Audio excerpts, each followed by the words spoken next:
Hi, I'm Michelle Ward. As a mom, I've looked my children in the eyes with love and hoped I can lead them toward a bright, wonderful future. But as a neurocriminologist who's been studying violent crime for the last 20 years, I've also quietly hoped that at the very least, I'm not raising a future serial killer. And if you can relate to that taboo thought, congratulations, you've just found your new favorite podcast.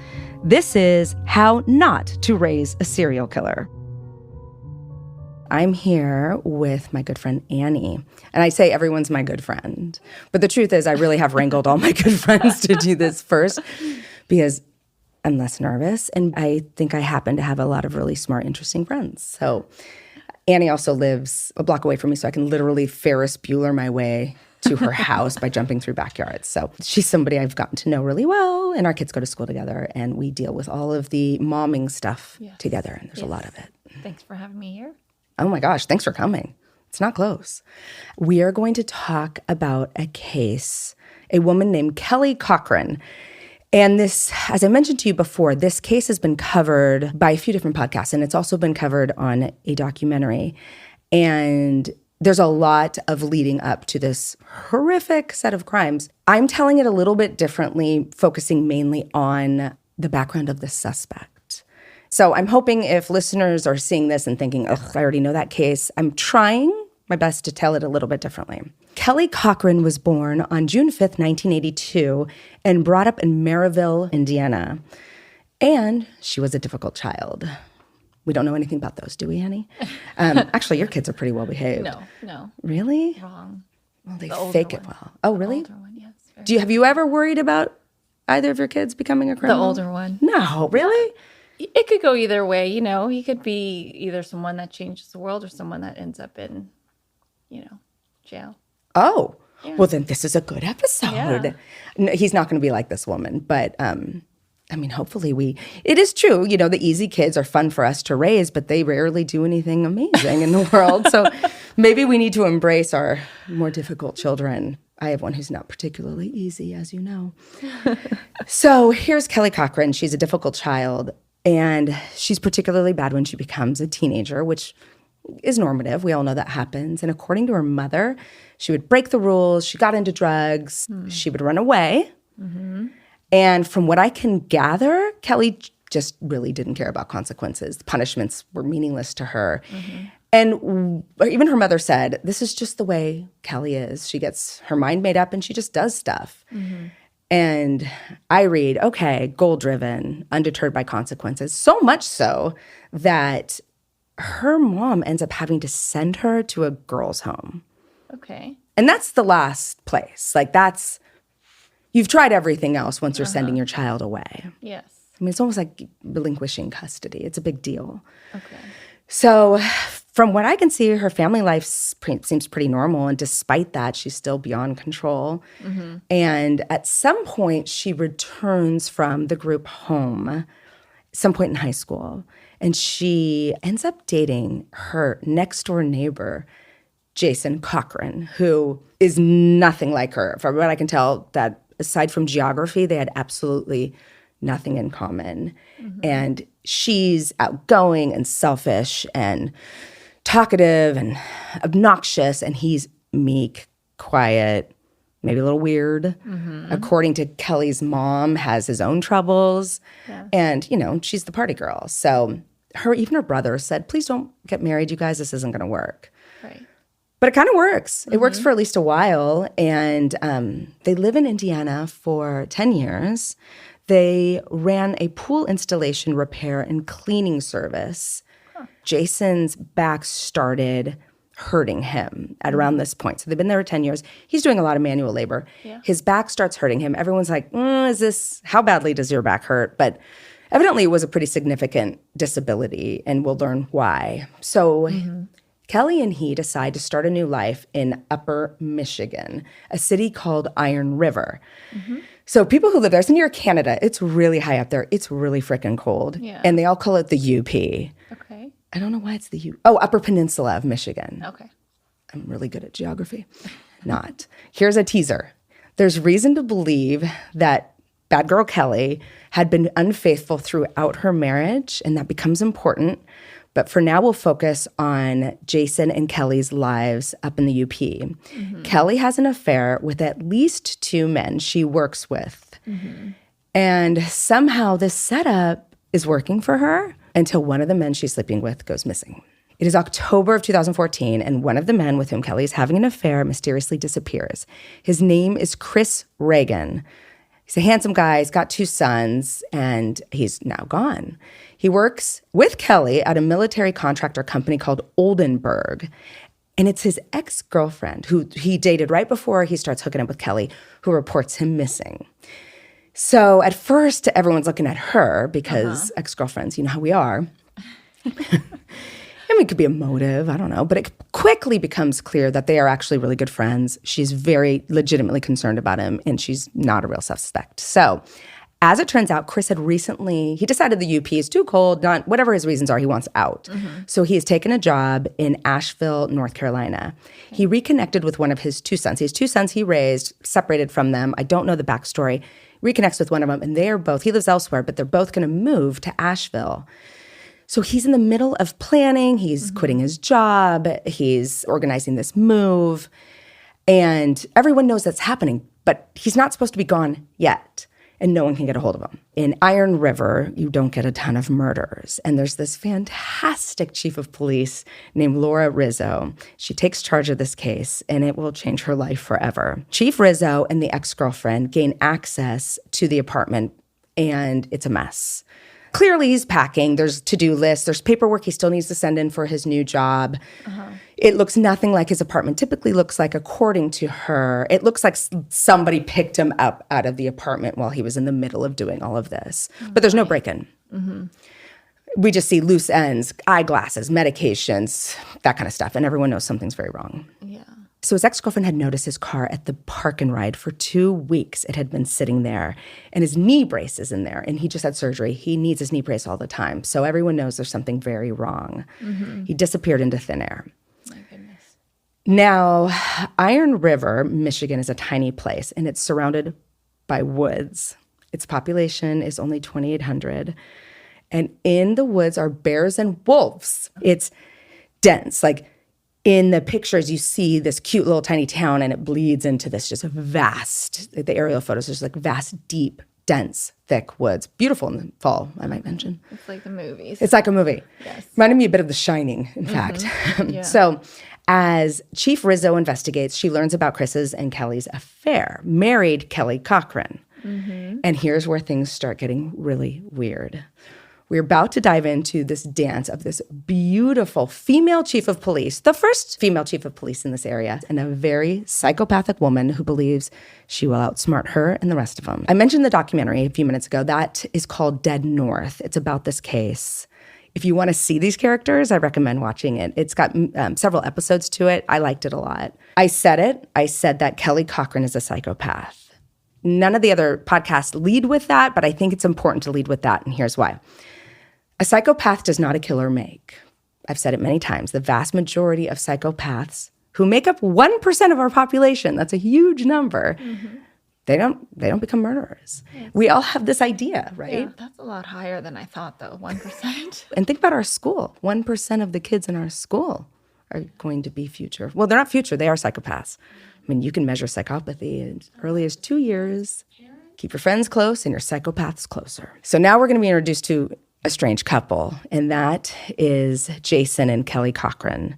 Investigators arrive at Jason and Kelly's house, and Jason is acting very, very strange. He opens the door. He's angry. He's uncooperative. He says his wife's not home. He's all fussy, impolite. But then all of a sudden his wife appears. Kelly's just right there next to him, and she's bubbly. Hi, how are you? Totally normal. So when they asked him why he lied, he's like, oh, I thought Kelly might be in trouble. Red flag? Seems like an odd response to me, and the investigators are immediately suspicious. They ask Kelly and Jason about Chris Reagan, this is the missing man, and his car that's been left at the park and ride. And remember this, Kelly says she's never heard of the park and ride. Yeah. Kelly is then asked in front of Jason if she and Chris were having an affair. Ooh. And she says, yeah. Oh. 100%. Wow. And you know what? Jason, my husband, knows about it, and he's cool. He stands there, as they describe it, was eerie with his emotionless face, when she says this out loud to investigators. And then Kelly starts acting really upset that Chris left to North Carolina without saying goodbye to her. Oh my God. So the police are like, something's fishy. So he goes missing on October 14th. Now it's October 28th. Kelly and Jason Cochran come into the police station for questioning. She, again, friendly, confident. I saw it with the taped interviews. I'm like, okay. I mean, she certainly doesn't act like somebody who's killed somebody. Right. She's really confident. And Jason's normal? Well, normal if maybe you killed someone, but not normal if you didn't. So she details this affair she had with Chris, and she says she loved him. She claims that she and Jason were separated at the time. And these interviews are separate. Jason and Kelly are being interviewed separately, and that's important. Okay. She says that she and her husband, Jason, are separate at the time, and that he was okay with her seeing Chris. Shockingly, she tells Chief Rizzo that she was also seeing other men. What she says is it's because of Jason's back injury. He can't have sex. And therefore, he's okay with her having sex with other men. So when asked who these other men were, Kelly describes another coworker, Eric Erickson, who also works at Oldenburg, where missing Chris is and where Kelly works. This has red flags all over it. To me, this is consistent with the whole rule-breaking behavior. I don't care about consequences. I don't care who I hurt. And that's the profile of Kelly that seems to be pretty consistent throughout her life. Jason Cochran comes in for questioning right after his wife, and his demeanor is wildly different. He says he is anxious, and then he starts bawling like a baby. Why would you bawl like a baby if you're just being asked, hey, do you know anything about this missing guy? So he says he never met Chris and that he lets his wife have sex with other people because he cannot have sex with her due to his back disability, and he doesn't want her to leave him. So you might be onto something. I should add that throughout this investigation, Chief Rizzo, the awesome female chief of police, learns that Kelly told many, many people that Jason was abusive and obsessive and that he was threatening to hurt her, often said he was going to kill her and then kill himself. It's a story she told everyone. Wow. Yet according to her friends, her neighbors, her family members, it's Kelly who's super controlling in the relationship. But it's certainly a way to look like a victim if you're saying that you're abused. Yeah. Wouldn't be the first time we'd heard that. No. But maybe this guy's meek but aggressive. Huh. We don't yet know. During the interview, investigators asked Jason if he ever threatened to kill Kelly, and he actually looked quite believable at this. He was like, what? No. He looked almost offended and really confused. He does say that on October 16th, which is 2 days after Chris Reagan went missing, that Jason had checked himself into a hospital because he was suicidal. He was really emotional. So this guy's missing. This guy's now crying, being questioned about it, and he's saying he went into a mental hospital 2 days after he was missing. Things move really slowly, though. So it's a few weeks later when Chief Rizzo questions them again, and she brings up that Chris sent a text to Kelly in the first week of October saying, "Don't be with other men, be with me." He goes on to say he loves her, and he wants her to stop going out with other men. During that interview, Jason says that he was on a walk one day. It's one of the things he does to try to improve his back condition. And he took an unusual route. As I said, it's all forested. There's many places to walk and get lost and hide a body. But he takes this weird route that puts him in to kind of like the town next door. And he would have had to make this sharp left turn and go 4 blocks into town. Very, very weird, circuitous route that makes no sense. And he says when he was doing that, he saw Kelly's truck outside of an apartment, and he assumed it was Chris Reagan's apartment because there was a kayak on top of the car, and he knows he's very outdoorsy. Okay. But he would have had to have known where Chris Reagan lived to end up in front of his apartment. Right. Kelly is then interviewed right after her husband, Jason, and she refuses to take a polygraph test. They both still deny that Jason had ever met Chris. Okay, so now we have this polygraph denial. They have enough to ask the judge for a search warrant, and they get it. So they go to search Kelly and Jason's house, and they find a ton of weapons, which is not unusual to have some weapons, especially with all the hunting there. But that's true. In the UP. In the UP. I could see that. It's like Manhattan, but it's the UP. And it's not just a hunting weapon. It's knives and swords and a .22 for protection. It's a lot of stuff. But then someone also sees what they think is blood spatter on the ceiling. So blood spatter, as opposed to splatter, it's not called splatter, it's blood spatter. I know this from working on murder cases in courtrooms, is really telling because it can tell you how far away the victim was from that surface. The cast off, which is how blood comes off of the weapon as it's being used. Oh my God. Is why we usually get blood on ceilings, right? Okay. So it's really good evidence. So they're like, yes, we've got this. They're super excited. But they don't have enough to arrest them until the forensics comes back. Because is it an animal blood? Is it a human blood? Is it their own blood? Right. Are they vampires? We don't know. We don't know yet. Who knew? Who knew? Yeah. By the way, there are vampires in every major city in the United States. That's going to be a different episode. Okay. Yeah. All right. I'll tell you about it. Yes. But while Kelly and Jason are waiting for the 12 hours while their house is being investigated or searched, they go to their neighbor's house. And that becomes really important. By the next morning, Kelly and Jason are gone. They have fled. Not suspicious at all. Right? It's totally normal, especially since they were in the middle of, quote unquote, renovating their house. Chief Rizzo brings the neighbors in because she knows she was just with, that Kelly and Jason were just with them for 12 hours. And they say, the neighbors, the sailors, said Jason and Kelly were super nervous. Jason never seems nervous, but he's like, what do you think they could find? And Kelly's just being super talkative. And then the sailors, who are the neighbors, say something that really surprises the investigator. They said that the mother who lives there, who is, I think, a grandmother or a mother, heard a gunshot in the middle of the night, not too far from when Chris went missing. And then in the middle of the night, they heard a series of power tools. Oh, my God. And they asked Kelly and Jason about that, and they said, oh, we're just renovating at 2, 3, 4 in the morning. Oh, strange. These neighbors say that they'd only recently started hanging out with Jason and Kelly because all of them like to get high together. Again, they say that Kelly was super talkative, and I thought this was telling. I don't know if it mattered to anybody else, but they said that Kelly started every conversation with everybody, even strangers, with something like, oh, you're so good looking, or you look really good today. And to me, that just screams that psychopathic, manipulative, shallow charm, to get attention and to get whatever you might want from that person. Yeah. But then these neighbors, the sailors, go on to drop a huge bomb on investigators. They say that in the days after Chris Reagan had gone missing, when all the power tools were being heard in the middle of the night, Kelly and Jason invited them over for a barbecue. And these neighbors thought that this was super unusual. For one thing, they've never been invited before or since, but also because Kelly and Jason were always broke. They never had any money. Oh, no, gross.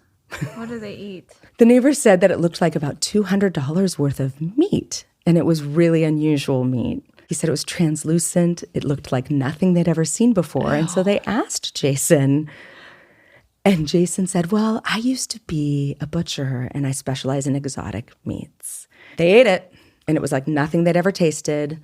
Texture, look, taste. Gross. They were freaked out. They didn't know a man was missing at this point. Did they disclose how much of it they ate? They ate a lot of it. They ate, like they had dinner. Oh, gross. The sailors say that after hearing the power tools, the gunshot, and being fed this unusual barbecue, they are 100% positive that they ate Chris Reagan's remains. Needless to say, they're traumatized. They all lost a ton of weight. I don't even know if they still eat. It's unclear. They're not recovering well. Could you imagine? No. What does that even taste like? Did they say? We could ask. Lamb? We could ask. Well, and I kind of was waiting for them to say chicken. Yeah. But they didn't in this interview. They were just like, it was like nothing we'd ever had. They talked about it being similar in looks to shellfish, like crab and shrimp, but not tasting like it, and not white. Okay, look, we know that Kelly is reading like a female psychopath. And if she is indeed a psychopath, and if Jason did indeed kill Chris Reagan, then for Kelly, feeding the body to the neighbors is just a good way to hide evidence. She doesn't care. Psychopaths have no remorse. They have no guilty conscience. Yeah, that's true. They have no problem hurting the neighbors because who cares? No empathy Exactly. for anyone. No. I mean, she probably was like, okay, yeah, whatever. You ate a human, but you helped me, and I'm what's important here. Chief Rizzo gets a warrant to collect DNA from Kelly and Jason, who are now gone. And this isn't, everyone's like, why DNA from them? You know who they are. It's to eliminate them as possible donors to the sample of blood that they collected from the ceiling. Chief Rizzo rocks. She gets the neighbors, who are pretty pissed at this time, to fake that they don't know that they ate human, and call Kelly and Jason and figure out where they were. Finds out where they are. They're in Indiana. So investigators show up in Indiana to collect this sample, and they have a warrant for the sample. Chief Rizzo confronts Kelly about lying about not knowing where the park and ride was. Remember, she told her, Chris's car is at this park and ride for 2 weeks. Do you know anything about it? No, I have no idea where the park and ride is. She says, well, we know you do because your ex-lover, who you mentioned, Eric Erickson, who also worked with Chris, told me that you guys went up there to have sex. Around this time, investigators find more evidence that might link Kelly and Jason to the disappearance of Chris Reagan. So as I described this area, it's heavily wooded, but it also has a bunch of mines. When mines are abandoned and they're in the ground rather than in the side of the mountain, they fill with water and they become bottomless pits. I've always said a mine is a great place to hide a body, but now you can't do it because I said it out loud. But they are, because they're so deep. And they do look in them for weapons and bodies, but you can't go that deep. A diver can't go that deep. But they do find something. They find a barrel attached via clothesline to a cinder block. And why would one have a barrel attached to a cinder block? Because you don't want it to float. What would be in the barrel? Yeah. Maybe a body, maybe a weapon. Furthermore, during an interview with another neighbor, Chief Rizzo discovers that Jason and Kelly had been burning something very weird in their backyard. So weird that the neighbor came up and was like, I have lived here my entire life. I have never smelled anything like that. What is it? Kelly's like, oh, shrubs. He's like, not shrubs that grow here. And Kelly's like, well, it is. And he's like, why don't we call the police and ask the police what they think it is? And she's like, fine, I'll put it out. But alas, these are all dead ends because the blood forensics all come back inconclusive. The blood spatter was indeed blood and human blood, but it was too compromised by cleaning products and paint to really discern whose blood it was. The barrel at the bottom of the mine had been there all winter and was now empty. And the fire pit where the neighbor smelled something so foul that he threatened to call the police gave evidence of a pair of jeans and a reciprocating saw, but no DNA. What I read from this, though, is it's obvious that if Kelly and Jason committed this crime, if they did kill Chris Reagan, then they've done this before because they are really good at covering their tracks. Yeah, it's true. All of this investigation takes months and months. And the city manager is really frustrated with Chief Rizzo. He thinks that she's spending way too much time on an endless investigation that's going to lead nowhere. The suspects are out of town now, move on to other things. But she's getting a lot of community support. Okay. She's frustrated, desperate. She calls the FBI. The FBI is able to help immediately. They reverse engineer the GPS on Chris Reagan's car, and they prove that he was at Kelly and Jason's house the night he disappeared. Oh, my God. Huge break in the case.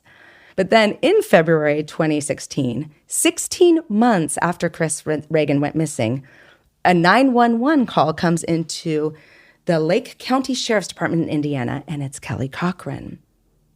She says her poor husband isn't breathing. He's sweaty. He needs an ambulance. Medics come in, and Jason has no pulse. This scene looks like a possible drug overdose. But the medics say Kelly was super uncooperative. She's in the way. She's all, kind of circling the body, and they ask her to leave. She, to their reports, or to their memory of it, she was interrupting them, trying to save his life, but he was dead. There was no life-saving measures, but she doesn't really want them near the body. No. Autopsy report rules it a homicide. Death was asphyxiation due to strangulation complicated by heroin. Kelly knew he was not like her. He's not a strong, sophisticated psychopath. He is a flawed, emotional, weak man. And because of that, I think she figured he's going to cave. To whatever she wants. Yeah, or to what the investigators want. Yeah. And eventually, he's going to tell them what they did to Chris Reagan. So what do you do if you're a psychopath? Right. You got to get rid of him. I guess why was she so worried about Chris Reagan leaving anyway? She had so many partners. We're going to find out. So now there's a new investigation in Hobart, Indiana. So you have the Indiana investigation with a whole new investigator, and you have the Iron River investigation with our heroine, Chief Laura Rizzo. These two investigations get combined, and as expected, crafty Kelly was smart and controlled in all the interviews, and the new investigator, informed by Chief Rizzo's experience, knows that he has to come up with a unique strategy because Kelly's Kelly's a wise woman. So around this time, a little bit before that, Jason, his good friend, his like gaming buddy, calls the FBI. His name is Walt Ammerman, and he says, "Hey guys, I know my buddy's dead, and I want you to know his wife is a problem. She's super controlling. She was not nice to him. She's domineering, and I just want to get that out there." So they're like, "Hey, how do you feel about becoming a confidential informant and helping us?" And he agrees. Okay. They develop a plan, a ruse. This is fun. Walt calls Kelly and tells her that Jason had sent him a letter before he died. In it is a sealed letter, and then on it is a note. And the note says, "Should something happen to me, if I am to die, I want you to send this letter to the Iron River Police Department." She panics, and it's audible on the phone. She begs him not to send it.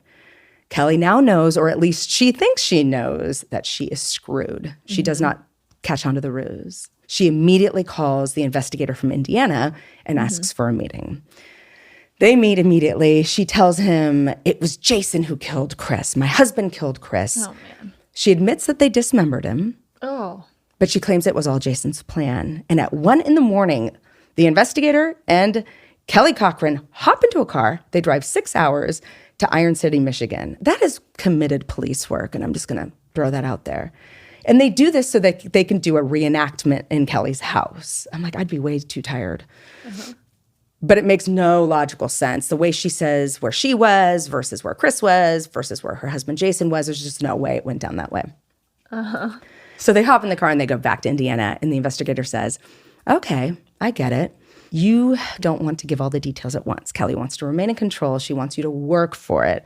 To me, I'm like, that's true psychopathic fashion. They're always in control. They always believe they're smarter than you. And in the end of the day, they really don't give a shit about anything. So they're not super eager to help you in your investigation. So once Kelly realizes she's going to be charged, she flees again. And she's so slippery, no one can hold her down for long. And she does have one weakness, though. So she flees, but she's not gone for long because psychopaths like attention. And she keeps checking her phone for messages from the detective.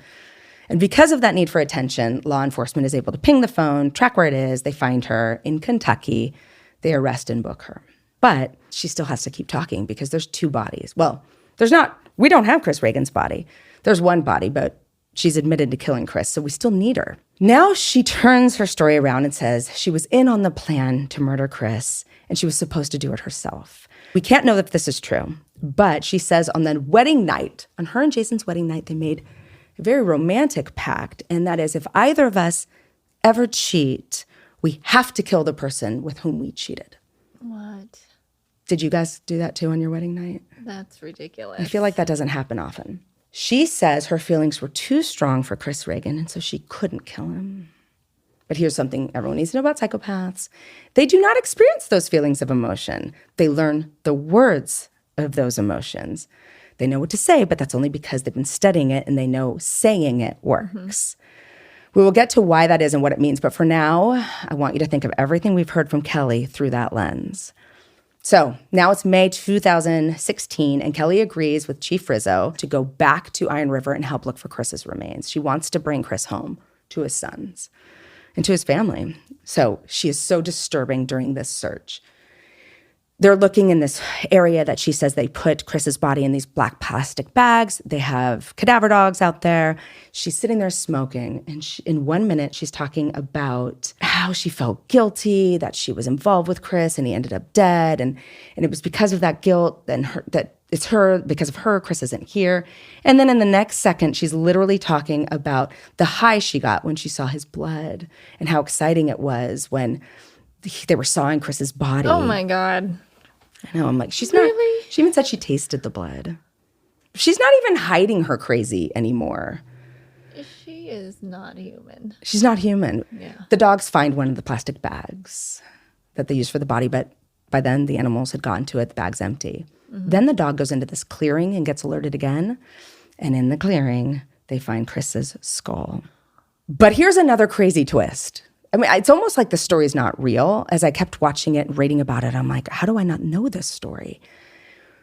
During the documentary Dead North that I mentioned, they go back to reenact finding the skull, and a cameraman, I think it's the cameraman, finds a jawbone. And this is all recorded. So it's like people are screaming. Chief Rizzo's like, don't touch it. Just everyone freaks out. And here's another little fun aside. The investigator from Indiana and Chief Rizzo, they fall in love. Oh, gosh. Of course. They fall in love. Of course they do. She said something cute. She's like, I always had to find Chris Reagan, but I needed to find you first.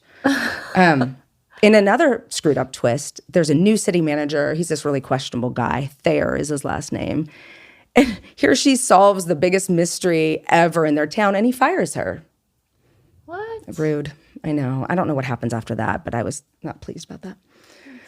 Kelly Cochran is found guilty on all counts of the death of Chris Reagan, and as this is read in court, no reaction from Kelly.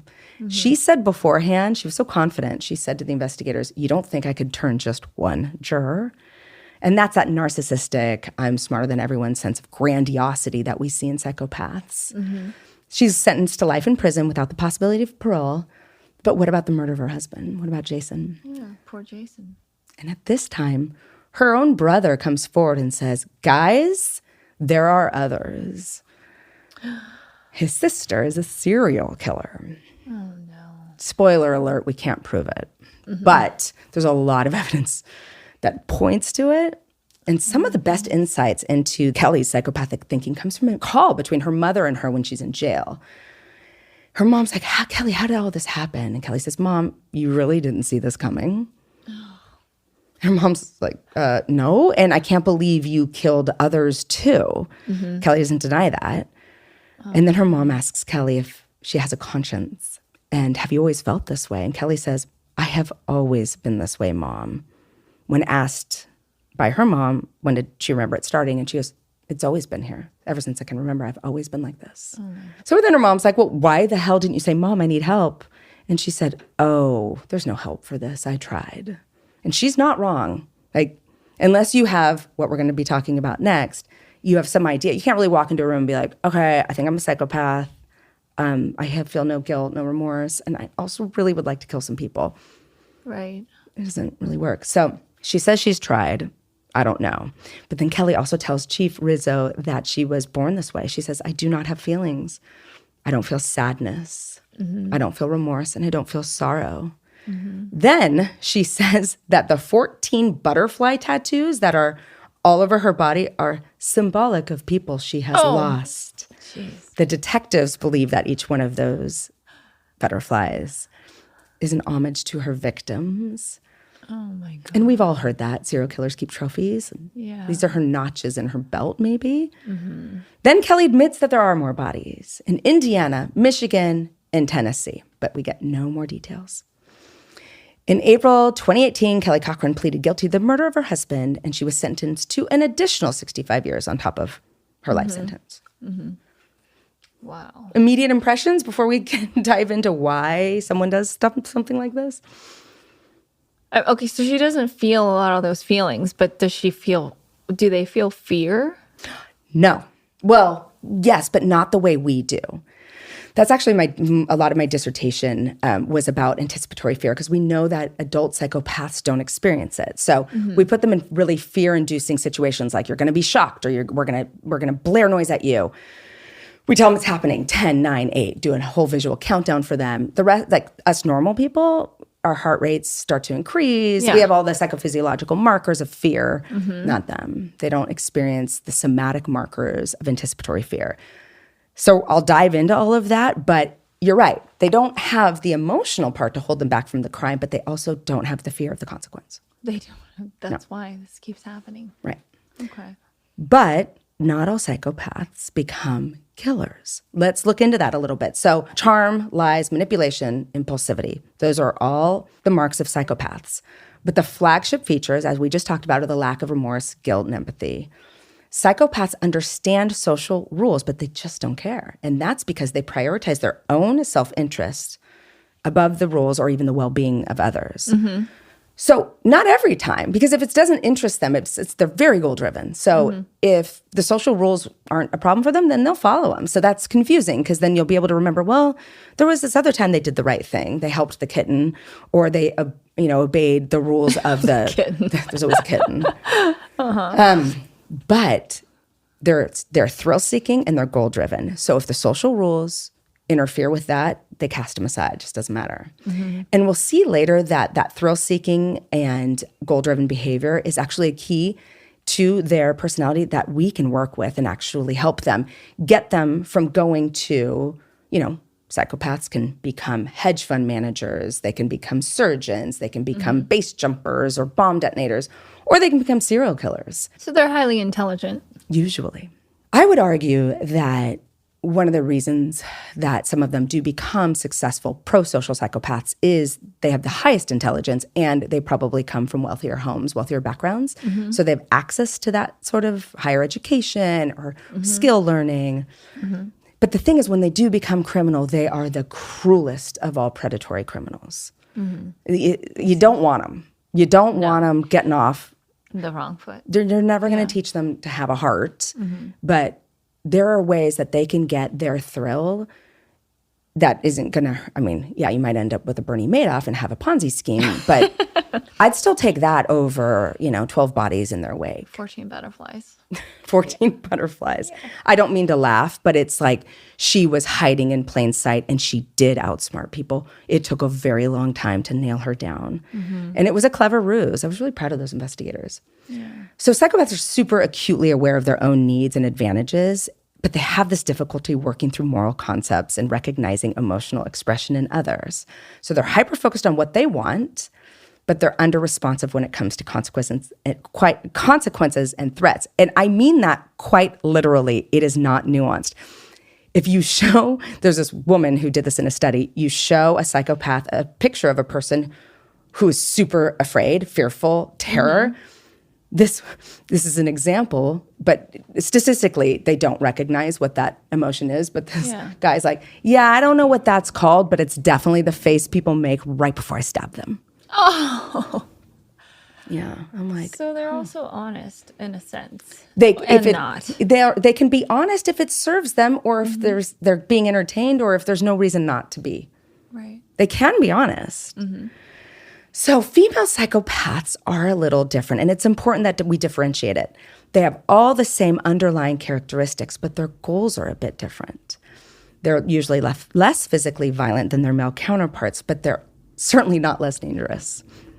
So their trajectory follows something we would expect from females. They use relational and verbal aggression, so they're more likely to ruin your reputation, sleep with your husband, gossip, slander. But they also appear to have a stronger need for approval from other people. They might use flirtation, sexual behavior. They feign suicide attempts. They pretend to be the victim of an assault just to get what they want. But as I just said, they are not less dangerous than male psychopaths. In fact, psychopathic females who become serial killers typically target their own family members. What? How so? They really don't care. Male psychopaths very rarely kill their family members. Oh my gosh, that's scary. I have this theory that in order to become a murderous psychopath, because we have protective factors, we have this biology that allows us to deliver the babies and all the hormones that kick in that make you take care of them, they have to overcome all the social pressures, all the genetic, all the years of DNA being selected to make you care for young and care for people around you. They have to overcome all of that. So once they get there, they're nasty. So do you have any questions before we dive into why psychopaths are psychopaths? Well, what did any of those therapists that she saw, do we have any data on any of that? I don't know if she did. She must have seen them in the group home, but I couldn't dig anything up about that. Nothing. She says she tried to get help, but she didn't say what that meant. And did you say that the father was out of the picture? Father's not talking. No, they are married. He was in the courtroom, but I couldn't find any interviews with him. Oh. Look, we dig hard enough into anybody's past, we can find something, right. But usually that does not a psychopath make on its own. Right. But we can't find anything so far on this. And the brother's completely different. Yeah. Yeah. I think. I mean, he appears to be. We have no reason to think that everybody in this family isn't quote unquote normal. Right. So it appears, at least from my research and the research from a lot of other people, that psychopathy has a very strong genetic underpinning. It's inherited as a cluster of genes, a dominant genetic effect, we call that. So you inherit a group of genes and it either turns on or off the psychopathy. Mm-hmm. So in a family pedigree, you're going to see, maybe a psychopath up here in this generation and maybe 2 generations, a psychopath down here. Not so much like father to son because it's a constellation of genes that's inherited. Yeah, okay. Psychopathic traits, like some of the traits, might come down, might just run in the family in general and might come down from mother or father. But the whole, you are a full-blown, getting diagnosed psychopath, which is very complicated since they took it out of the DSM. Mm-hmm. But that is a more complicated genetic pattern, but it is very heritable. That is not to say that environment and trauma and parenting don't affect it. Mm-hmm. It can trigger it, for sure. But this is one of those few personality disorders that can exist without environmental problems. Right. Something you inherit. Mm-hmm. Which is so frustrating because it's so much more comforting to us human animals to think, oh, well, that's not going to happen to me because I don't abuse my children. Right. But this is one of those, it can be a gift if you actually do something good for the world. But I'm so glad you said that because people look at me funny if I say that, but it's true. It is true. Right? Yeah.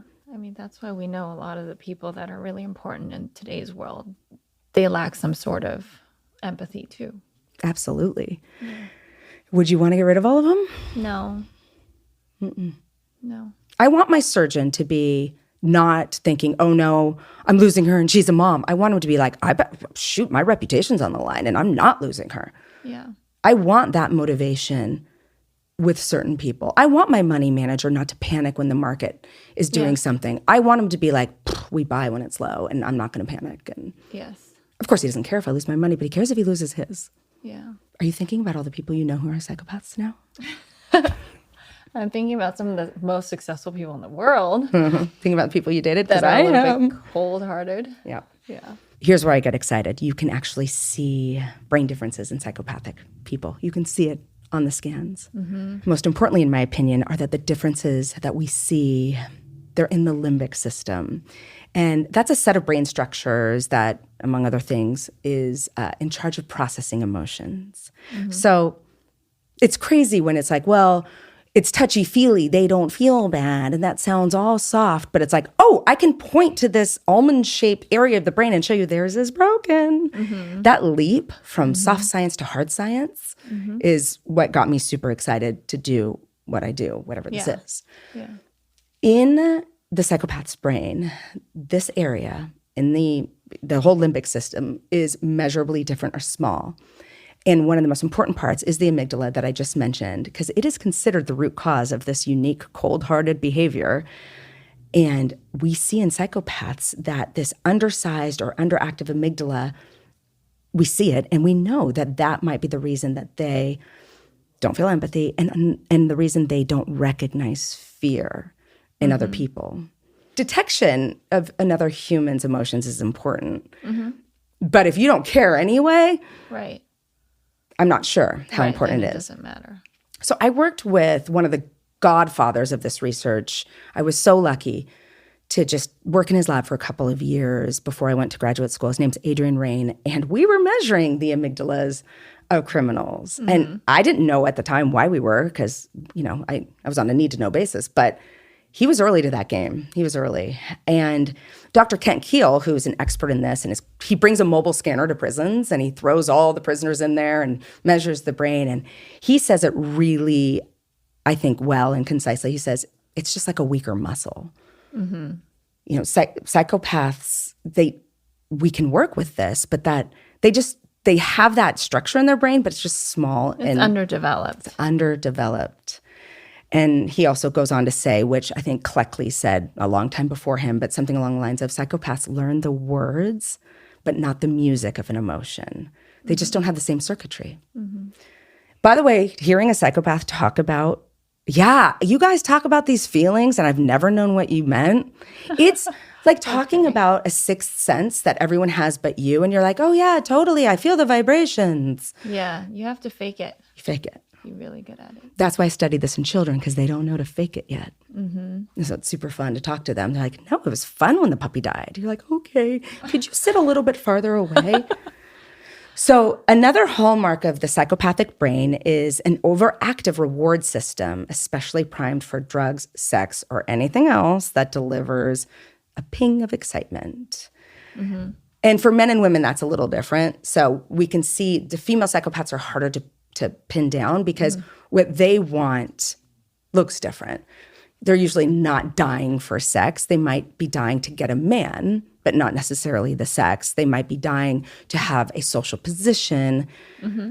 So it looks a little different. Plus, parasitic lifestyle is a huge marker of psychopathy, but nobody cares if a woman's living off of a man generally. Right. You're allowed to do that. Right. I mean, and men want something else. What do they want? Usually sex, power, money. I see. Okay, great. So now we know. So is it easy to measure the amygdala, the length of it? Okay, so yeah, right. We're going to get all these moms putting their kid in the scanner. Yeah. It's a, we don't usually measure just one and be like, that one's, it is easy to measure it. It is. But it's, the way we get that data is by measuring a ton of them and then looking at a mathematical difference. So it's hard to look at one person's and be like, it normally should be exactly this size. You can see it smaller. You can measure it and be like, it is smaller than the average. But usually we do this as a population statistic, not so much as a individual. But you can, and we do it in court. People will say, let's scan his brain, and they'll talk about it being smaller than the average. Mm-hmm. So what do you do if you suspect your kid's a psychopath? First of all, psychologists won't call them a psychopath. They'll call them callous and unemotional. They'll say that they have that trait. Mm-hmm. And it's just a euphemism for a group of characteristics that are the same as we just described in the adults. Lack of remorse, guilt, shallow emotions, aggression. These children have no trouble hurting other kids. They're indifferent to it, and especially if it gets them what they want. And if they are being charming and sweet, they're probably manipulating you. They probably want something from you. Mm-hmm. That's the dishonest charm. Yeah. Another thing is they too seek the thrills. Like, they are thrill seekers. They're sensation seekers. And that is one of those traits that we can actually work with and change. But what does that look like in your kid? You can look at it, 2 to 4-year-olds. You can see this, and this is what it looks like. Your child doesn't seem guilty after misbehaving. Punishment doesn't change your child's behavior. Your child is selfish. Your child won't share. Your child lies. And your child is sneaky and tries to get around you. What's the first problem with that, Annie? Most kids are like that. Most kids are like that. I read this. I'm like, oh, that's not going to help me on air. The key is it's stable over time. They don't grow out of it. Mm-hmm. So you might look at your 4-year-old. You're like, okay, you're a little more selfish than the rest. And all of them do that sometimes. It's most of the time they're like that, and it's stable over time. It doesn't change. I see. So that's what you look like. I mean, it's a little bit better, really, to look in hindsight. What if you put like an adorable little kitty, and just test them all out and see what they do with the kitty?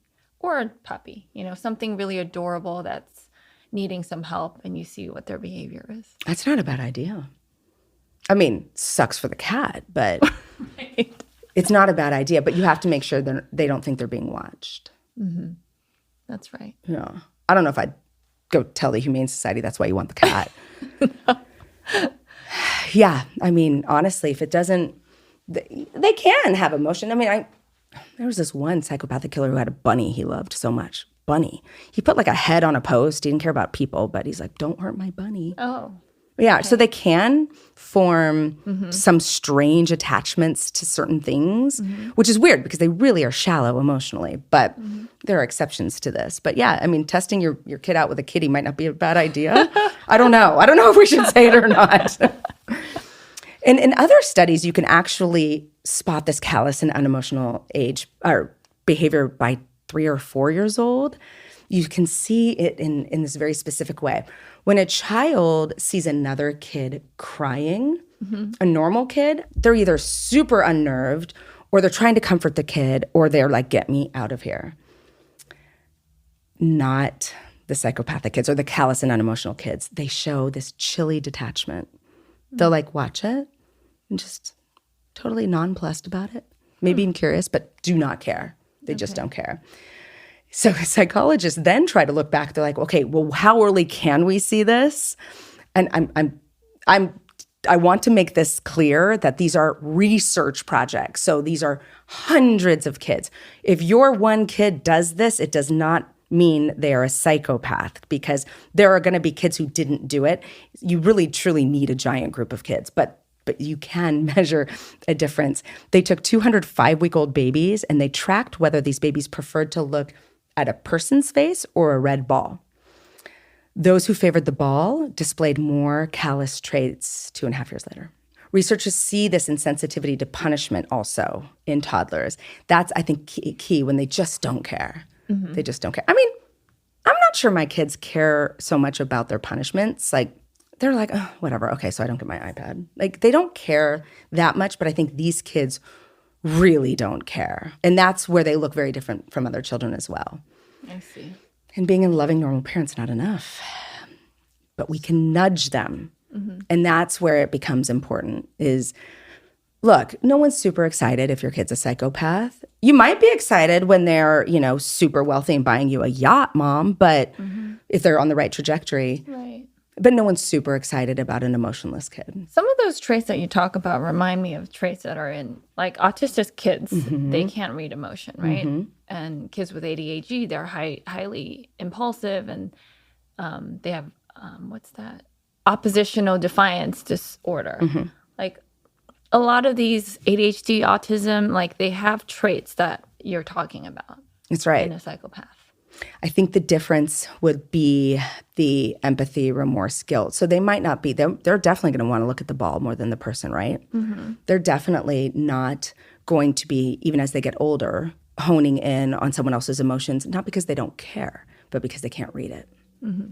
I think the key difference is they do care if they're punished. They do care about consequences, and they're not cold-hearted.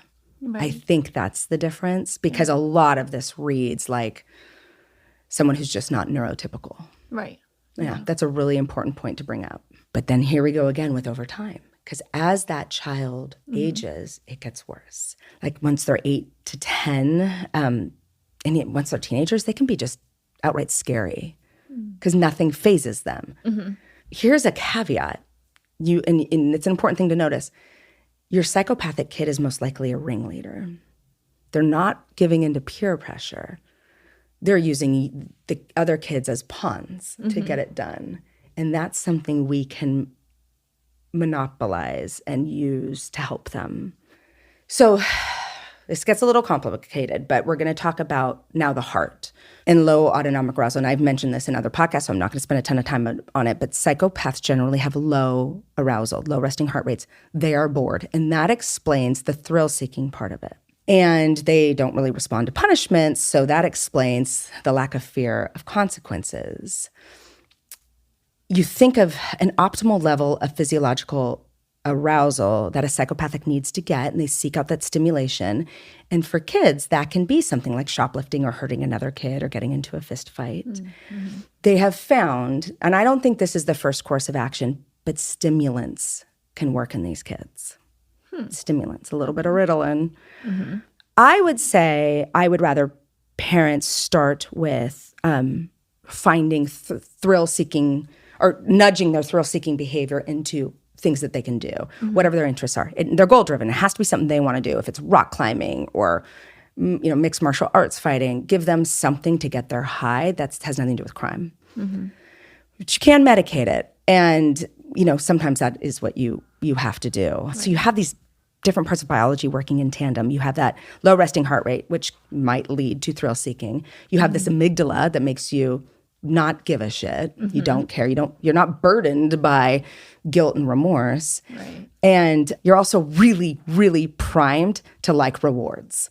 You love dopamine. Mm-hmm. Well, okay, great. What can you do for these kids who are too far gone. Right. That you can't stick them in, their base jumping class or whatever it is. They're too old. They're not going to take their stimulant. You no longer have the power to nudge them. Like, you recognize this in your kid. Your kid's really smart. They are neurotypical, or at least as neurotypical as a psychopath can be.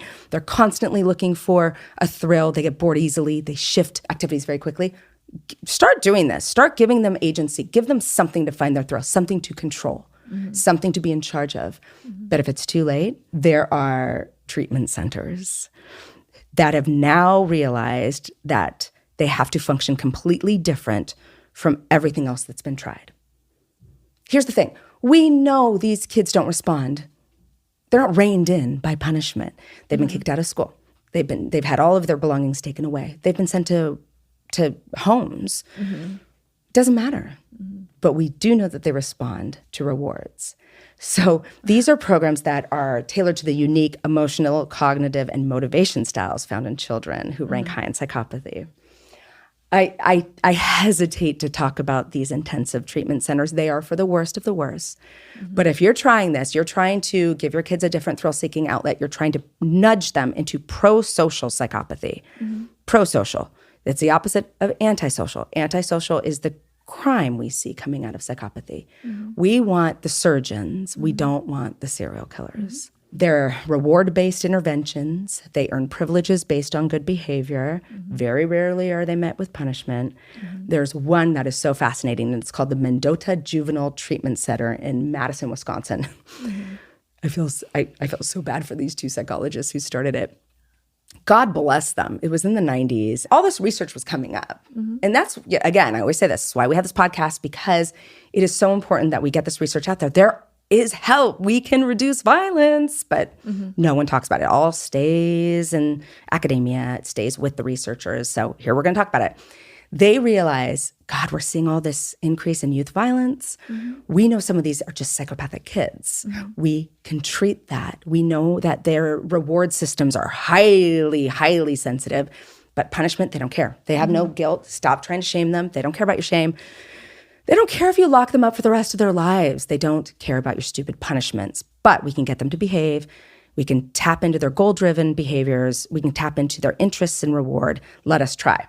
So they started this because they wanted to help, but you know what they ended up getting? They ended up getting the worst of the worst in the juvenile detention centers.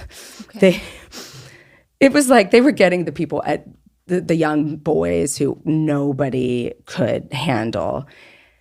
But they stayed the course, and what they found is really interesting. Their main approach was to be unrelentingly present. And everyone on the staff is trained on this. And what that means is it doesn't matter how often one of these youths hit, bit, spit through feces and urine, lashed out, whatever they did, it didn't matter how often they did it. The staff would remain unfazed. And then eventually the youth becomes bored.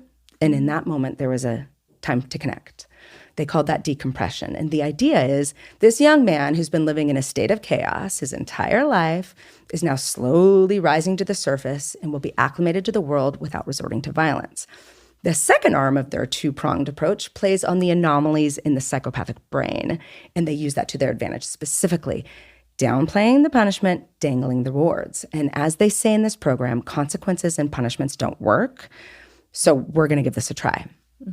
So at Mendota, the boys can accumulate points to join different clubs. These are very prestigious clubs. There's different levels, Club 19, Club 23, and then the VIP club. And as they ascend and gain status, they earn privileges. Could be candy, could be video games, baseball cards. Sounds fun.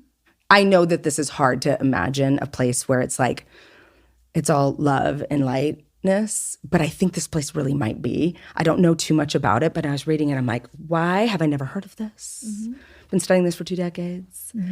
So when one of these boys does hit, cuss, throw feces at a staff member, there is a punishment, but it's quick. And it generally doesn't last for long because it's ineffective. Then they take these reward systems that they've taught these boys and they translate it to real world schemas that make sense to the kids. So you're never going to get these children to work within a framework of rules in society on their own accord. They just don't care enough. You can't tell them it's good to be good. It works better. They're like, okay, neat. I'm so glad you feel guilt. Right. I don't care. But you can get them to see that they actually benefit from it. Okay. They're selfish as hell. Yeah. So if you're self-serving and you're taught, you know what, just fake it. Just act like this. They get might. what you They do. want. They're goal-driven. So as such, if you can teach them that it's in their best interest and they can join the team, it's delicate. It takes a while, but the program seems to be working. Wow. At least as far as we can tell, because there's a lot of privacy issues, but they did follow a lot of these kids after they left the facility. Yeah. And they tracked the public records of 248 of them after the release. 100 yeah, it's a big number. 248.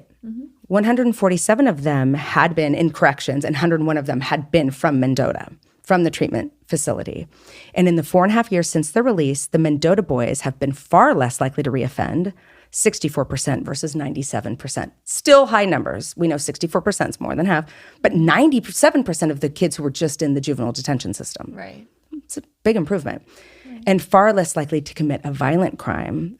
Only 36% of the Mendota boys who came in as the worst versus 60% of the boys who just stayed in the normal detention center. I see. Most striking, though, the ordinary delinquents have killed 16 people since their release. And the boys from Mendota, 0. That's the best news. Best news. I got so excited. So is it expensive? Is it available to just lower income? It's an excellent question. I am sure it's covered. I'm not sure it's covered, but I do not think this is a group of rich people, because I think this is an alternative and you can be assigned to this center, but I don't know that it's necessarily available. The Mendota Center is available to everyone. These other centers are, and I don't know how they're paid for. Right. And that, we come across that all the time. Access. I mean, this is the best news I've heard, because I can tell parents and teachers, like, look, there's nothing wrong with your kid being a fledgling psychopath, but it's now up to you to make sure they're not criminal. Yeah. But there's actually centers that do it. Yeah. If I were a parent of a potential psychopath, I'd be all over this. Yeah. I'd be so happy to know that there's some help for him or her. And you'd be paying attention to what interests that child.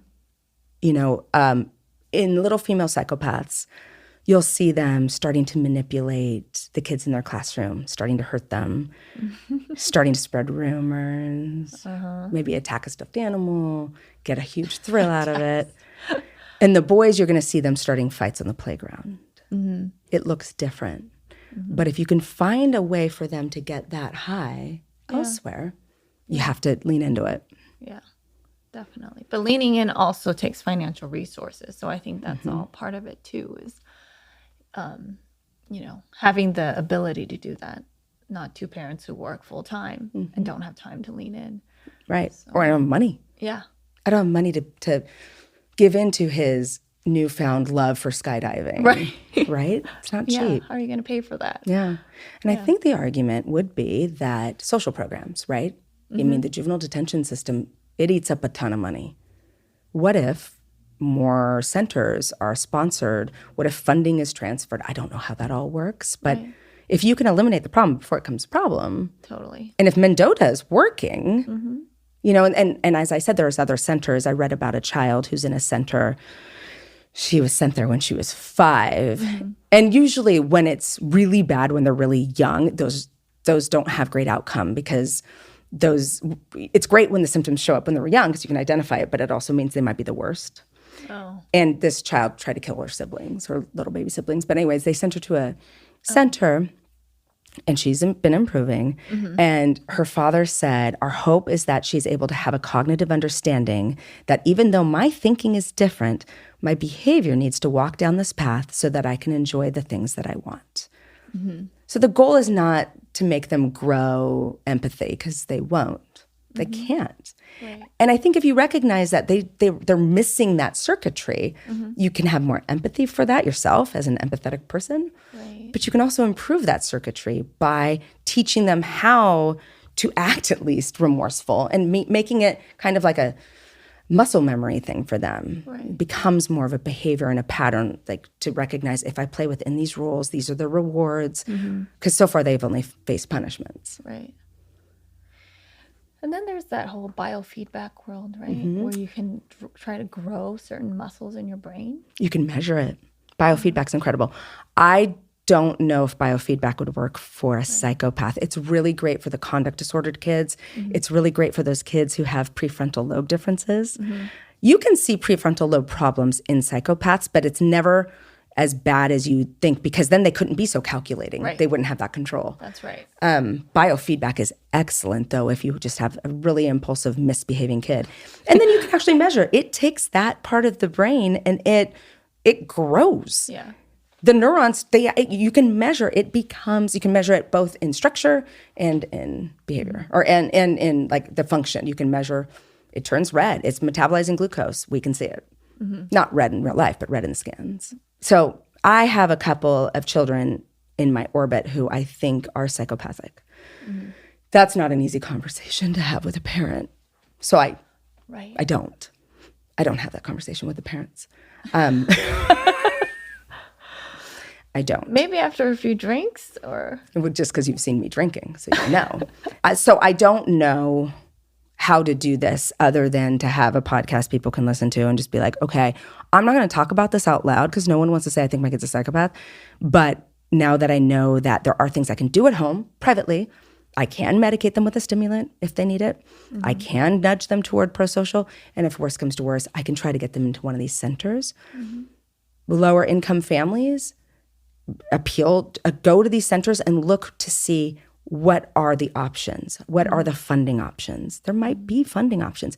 Teachers, if you're recognizing it, look into how you could perhaps help a kid who is going to end up in jail otherwise. And you promise me if it's ever my kid. It is not your kid. I mean, and for me, I'm like, ooh, that kid's my favorite. They're fascinating. They are. And they don't know to lie about it.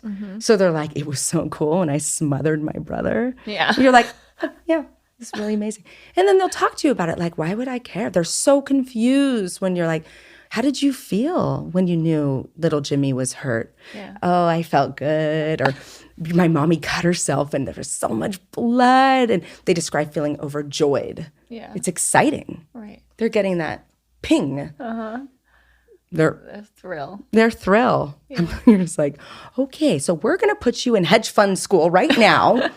So anyway, that's, it's a tough conversation to have. Hopefully people look it up privately if they don't want to talk to I don't know if I talk to my pediatrician about this. My pediatrician's not going to know about this. Just read a book, look into the people who are studying fledgling psychopaths, budding psychopaths, and dig deep. It's online. You can find all of this research. I mean, I certainly, when I first started researching what we can do about it, that was the whole point of all of my research. It's amazing how far it's come and that there are things that can be done. And change your mindset. Bill Clinton, I always say, is my favorite psychopath. I'm sure his mom's really damn proud of him. I mean, he's pro-social guy. He's done great things. Do I think he's burdened by a lot of guilt and remorse? I do not. But I think that doesn't necessarily have to be a bad thing. Right. Well, I think it's great you're bringing awareness to society about this and that there can be things that you can do to help at a young age. Yeah. And I think these centers, reading about these kids who end up in there, these reward-based centers, I think that's where the future is going to be. I think we're going to have to see some change in terms of, I think we need outpatient systems because not everyone's going to be willing to send their kid away. Right. I think we need therapists who are super trained in this, who will train the parents how to do it and get whatever this magic sauce in these treatment centers into the home. Yeah. I mean, that's more palatable, right? Yeah. I couldn't imagine sending one of my kids away. Yeah. I love that we're trying to treat the source and identify at such a young age. If we can direct more funding that way, that would be amazing. This seems to come up a lot where we talk about how to not raise a serial killer, what can you do? And there are all these programs, and I talk about them on the shows, and then I learn that they're so underfunded. And that's really frustrating because of all the money that does get funneled into juvenile detention. And guess where juvenile offenders go?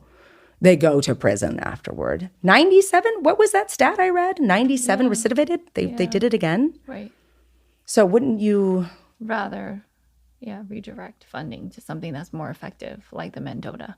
Mm-hmm. Yeah, absolutely. Yeah. Do you think anyone cares and will listen to us? Yeah. Okay. Definitely. Actually, Especially in today with all these shootings that are happening with these schools, I think it's perfect timing. and I forget that I'm talking to this person who literally puts her money where her mouth is. Like, I have seen you dedicate yourself to an incredible cause that focuses on, what if we do this? What if we do education a little differently? What if we give access to lower SES a little differently than what's available to them now? Thank you for bringing awareness. Okay, well, thank you, Annie, so much for doing this. Thanks for having me. That was fun. I love my smart friends. Okay, this is How Not to Raise a Serial Killer, and we will see you next week. How Not to Raise a Serial Killer is a Cloud 10 media production, executive produced by me, Dr. Michelle Ward, and Sim Sarna. Our editor is Emily Crane. Our music was created by Josh Cook, with artwork provided by Brian Stefanik. Follow us on Instagram at How Not to Raise a Serial Killer, and on TikTok and Twitter at HNTRASK. That's at HNTRASK.